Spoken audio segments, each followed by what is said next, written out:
Today, till I'm SlickPorcupine, and welcome back to another Techno Now, the series where I do feedback and commentary about essentially anything, really, but it's mostly various products based in technology. And today is a pack full of technology episode, because I'm gonna be reviewing a CPU, a motherboard, a couple fans, memory, and also a graphics card. So with all of that in mind, let's get started.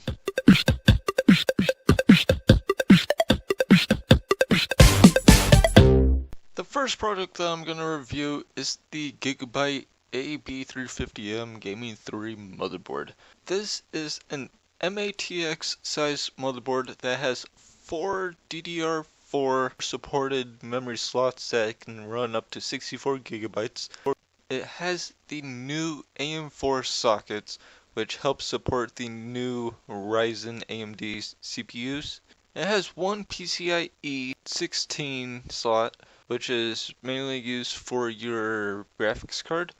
And on the back, for your supported ports, there's a bunch of 3.1s, 3.0s, and also the new 3.2 USB ports. Speaking of the new Ryzen CPUs, I am reviewing the Ryzen 5 1600 AMD CPU, which is a 6-core and 12-threaded beast, essentially. The base clock for this is at 3.2, but you can boost it up to 3.7 gigahertz.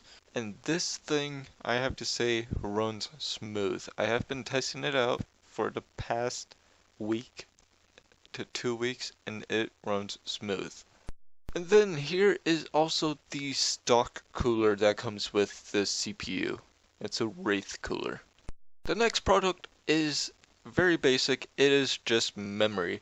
But I have to admit, I actually really enjoy this particular brand of memory sticks because Vengeance is very well known and is actually supported by a lot of motherboards.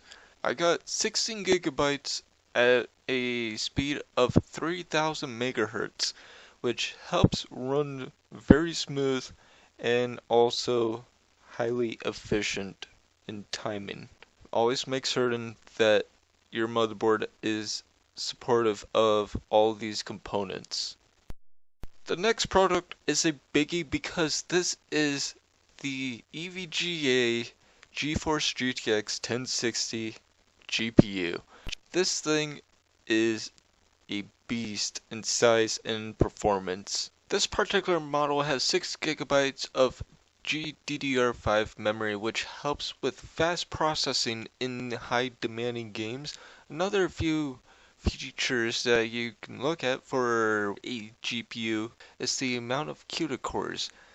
This particular model has 1200 CUDA cores and roughly a base clock of 1600 megahertz, which is insanely fast. So there's essentially two main ports on this one that most people might use, which is a HDMI port and then also a DVI-D port.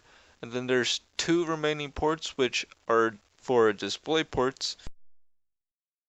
On to the last set of products that I'm going to review are the case fans. I came up with these two particular products, the Corsair 120, which essentially is a generic sizing for cases. This particular one is SP, which is helped for water cooling mostly, but you can use it as just a regular case fan if you want. And I also have a generic Best Buy brand fan. Now the best part is taking apart the whole entire PC and having to take out all the old components and being ready to put in all the new stuff. As you get to see my building process, I get to put in all the new components like the motherboard, the case fans, the memory, the CPU, the GPU and so forth, and that's essentially, it's all pretty much straightforward. If you're having your first ever PC build, I highly recommend that you take your time, even though it's fairly easy, straightforward. Just read everything, make sure you're putting everything in correctly, and it isn't gonna short circuit or anything like that. Once when you have everything in there and rewired, make sure to close everything back up, and I think you're about ready to launch your new PC. And that wraps up today's episode of Techno Now. I know this was a little bit longer video. I hope that's not an issue, but it was packed full of a bunch of products which essentially will help you decide whether or not to get certain, components for a PC build, depending on whether or not you're on a budget. If you're not on a budget, then you can splurge a little, get something that will actually be worth the while. It's definitely worth looking into a product that is reasonable in price and yet also reasonable in performance. But I hope you did enjoy today's video. If you did, to show some support, fancy that like button and subscribe to become one with my fellows. And until the next time, as always, stay slick and fancy.